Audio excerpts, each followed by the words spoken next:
Përshëndetje, jemi në podcast, jemi në Radar. Ditën e sotme kemi një të ftuar që do të flasi për veprimtarinë e tij. Shumë prej jush e njohin, por nuk e njohin të plot veprimtarinë që ka pasur ndër vite generali i rezervistëve Zoti Det Prenga. Zoti Prenga, faleminderit shumë që jeni me ne. Faleminderit juve për ftesën. Titulli i lartë, nder, të qenurit general, por për të kaluar deri në këtë nder, besoj ka pasur shumë peripeci. Kush është Det Prenga? Është një pyetje ndoshta retorike për ju, por shumë kurioze për publikun. Duke ju falenderuar për ftesën, si çdo njeri vihet disi në pozitë jo të këndshme, kur i duhet të flas për të kaluarën dhe për gjithçka që ka arritur për sa i përket jetës e në veçanti karrierës ushtarake. Mbase një pjesë e mirë dëgjuesve tuaj janë të njohur tashmë për arsye të qenies aktiv jo vetëm rrjetet sociale, por edhe në media, për arsye të eksperiencës time dhe të gjithë asaj që kam kaluar për sa i përket kualifikimeve dhe ecurisë në karrierën ushtarake në forcat e armatosa për më së 4 dekada. Gjithsesi, unë do preferoja ta filloja që nga vi dhe kush jam para se sa të bësha ushtarak, sepse çdo ushtarak aktiv në rezervë apo në pension është një qytetar,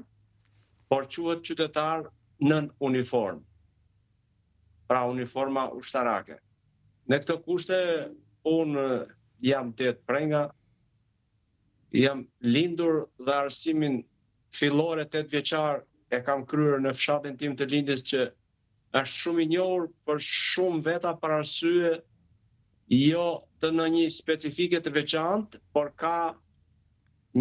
patur një kamp famkeq që quhet kampi i të dënuarve Spaq. Kështu që edhe unë në periferi dhe në afërsi të këtij kampi kam patur fatin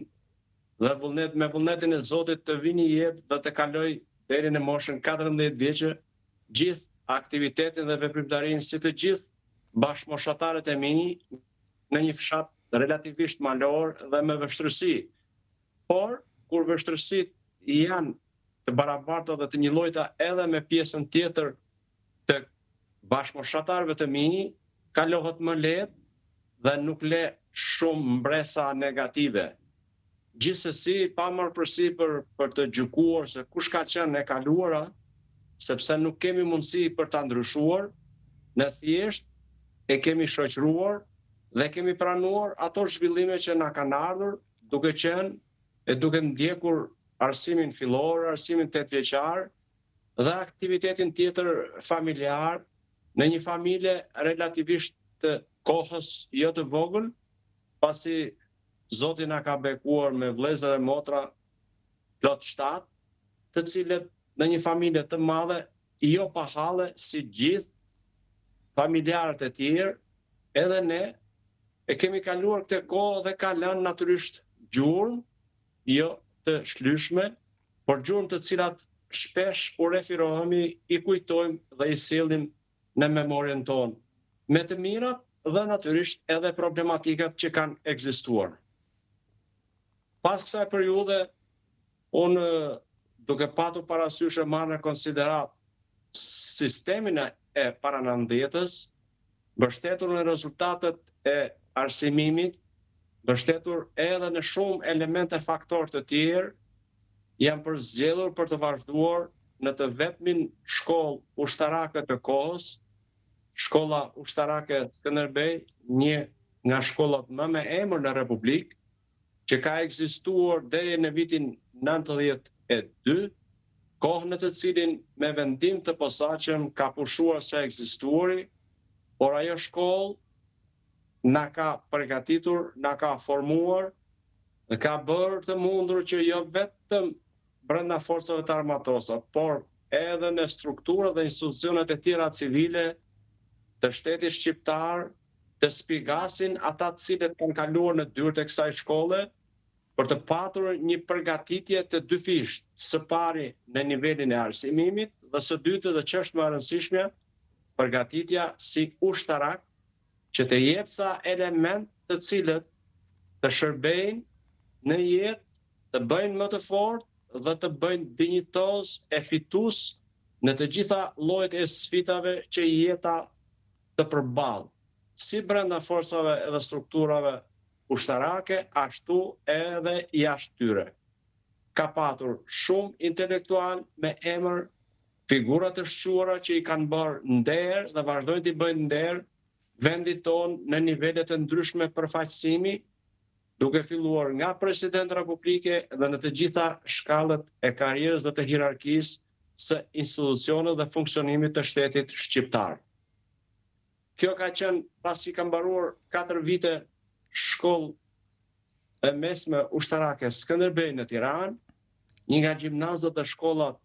më me emër në të gjithë Republikën, ne, si të gjithë bashkëmoshatarët tanë, pasi arrinim një mesatare mbi 7.5, shkonim një vit në punë prodhuese quhesh, pra aty ku kaliteshin të rinë dhe të rejet, për të përgatitur dhe për të fituar të drejtën për të ndjekur arsimin e lartë ushtarak. Kjo, natyrisht, të jep një eksperiencë të paharrueshme dhe të pashlyeshme, por të përgatit dhe të bën të gatshëm për të hyrë në jetë. Unë pata fatin përsëri ndryshe nga bashkëmoshatarët e mi, që këtë vit të punës prodhuese ta bëja pranë kampit famkeq të Spaqit, në prezencën e përditshme të dënuarve politik, dhe aty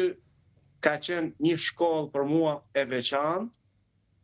që më ka njoh nga afër se kush janë të dënuarit e ndërgjegjës së atëhershme, cili ishte karakteri dhe personaliteti i tyre, dhe mua më ka shënjuar një nga pikat më të rëndësishme dhe të veçanta të karrierës dhe të ecurisë time në jetë. Pasi shumë gjëra që i kisha mësuar më parë në aspektin teorik, i pash të përkthyera aty në praktik, ku ajo çfarë më ka bë përshtypje ka qenë, dhe unë e kam nxjerrë, e kam marrë, e më ka shoqëruar gjatë gjithë jetës, është vitaliteti, krenaria,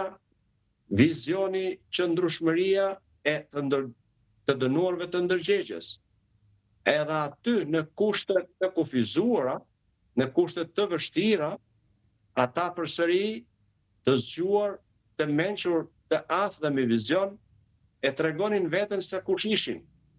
Pra, njeriu e kam nxjerrë si konkluzion, do thosha, nuk janë, është ambienti ai që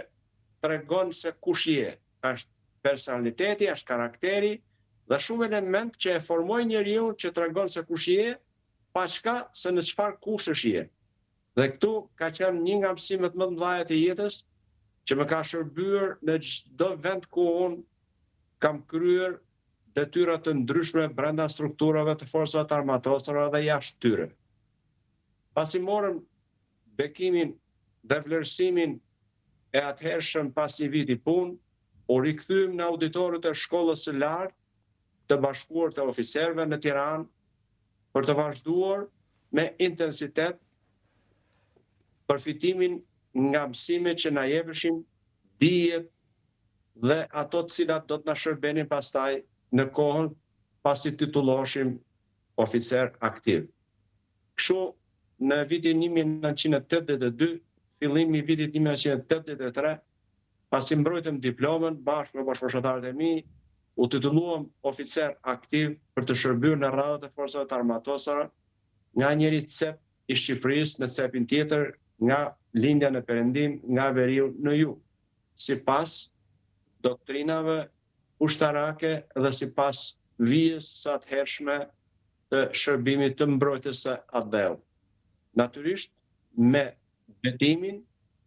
që ka qenë dhe mbetet një nga motivet kryesore që na ka shtyrë për të punuar e për të qenë të përgatitur dhe të gatshëm për të përballë me çdo lloj sfide, ka qenë atdheu nderi të tyre. Me këtë moto ne vazhduam,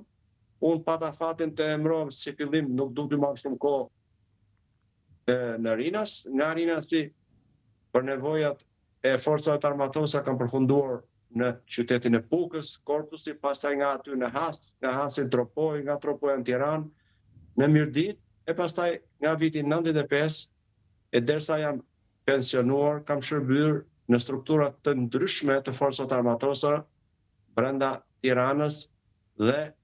në nivelin diplomatik si përfaqësues ushtarak në Stamboll, në Vjenë edhe në Gjermani. Këto kanë qenë pak a shumë ajo pjesa e ecurisë dhe e arsimimit, por edhe e karrierës, pa u ndalur se si ka qenë dhe kush kanë qenë pikat kryesore që mua më kanë formuar apo më kanë lënë mbresa, si në aspektin si ushtarak e drejtues, ashtu edhe në aspektet e tjera të jetës diplomatike në përfaqësitë tona jashtë vendit. General, e keni parë në vitet e pozicionit tuaj, të punës tuaj veten ndonjëherë në vështirësi? Për të qenë i drejtë dhe transparent, do thosha që njeriu e shikon në momente të vështira, do thosha shumë herë, por varet se si ai u qasët këtyre momenteve dhe cila është zgjidhje që afron. Natyrisht që të punosh në kampin e Spaqit famkeq, kur ke dëgjuar nga propaganda e kohës shumë gjëra për këta njerëz dhe pastaj të shkosh e tulesh me ta të punosh dhe të ndjekish gjitha detyrimet që janë jo të lehta në nën tokën e thellë ku nxirresh minerali i bakrit dhe i piritit, natyrisht që është relativisht situatë jo e lehtë, pasi do duhet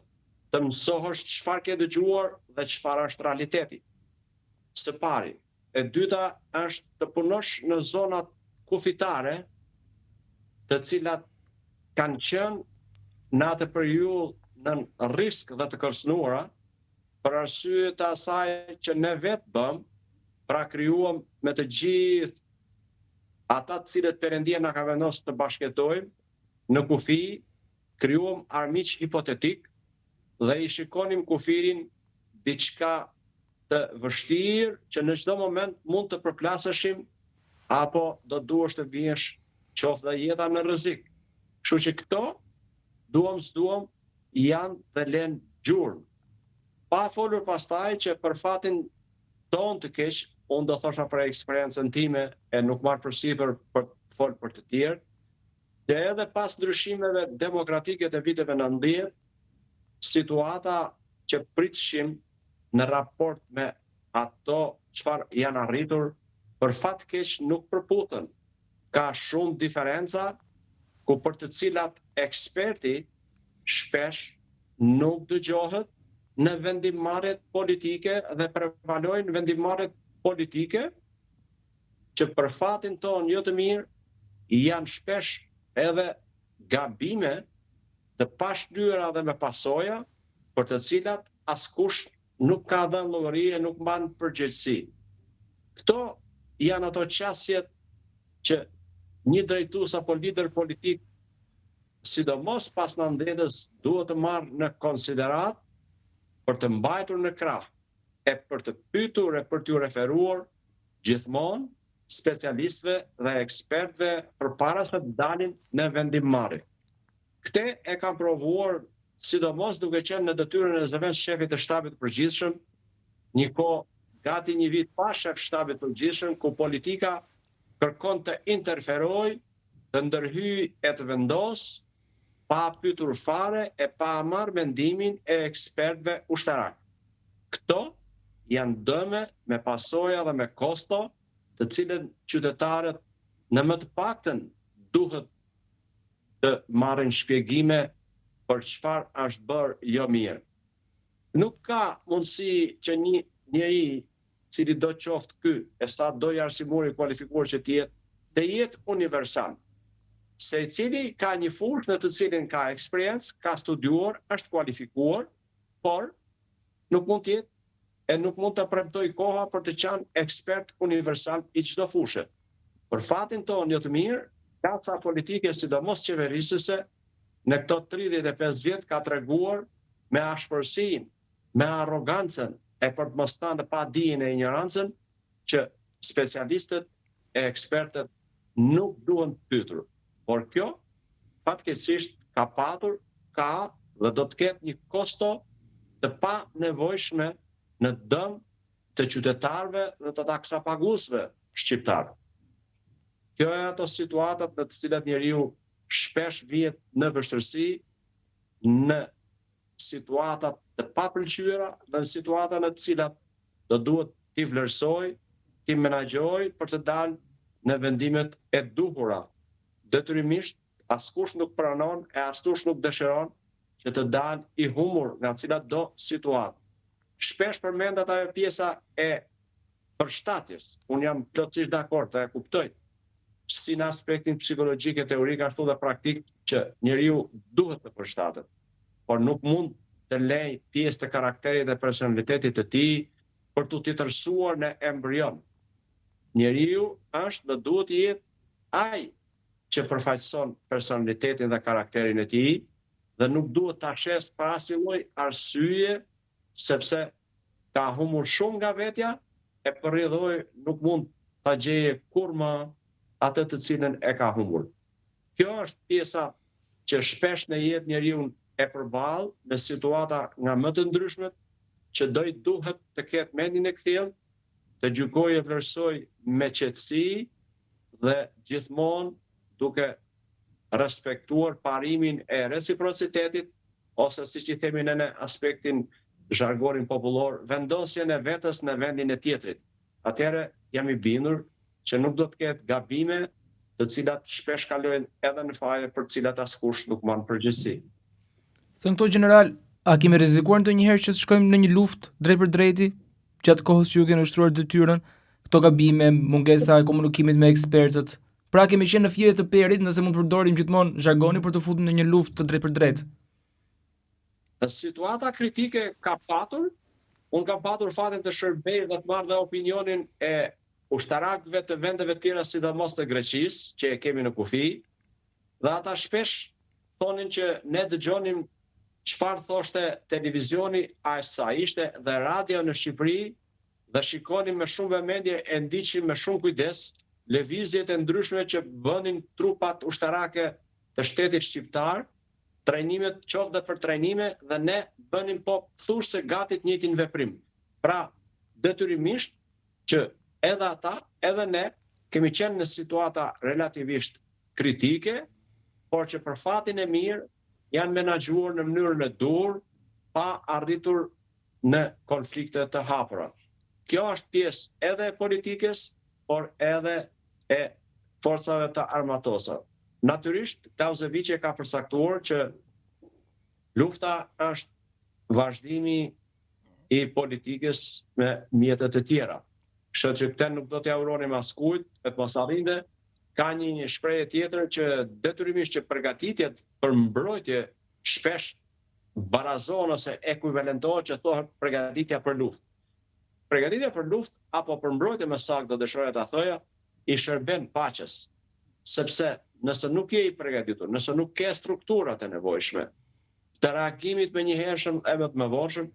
normale që situata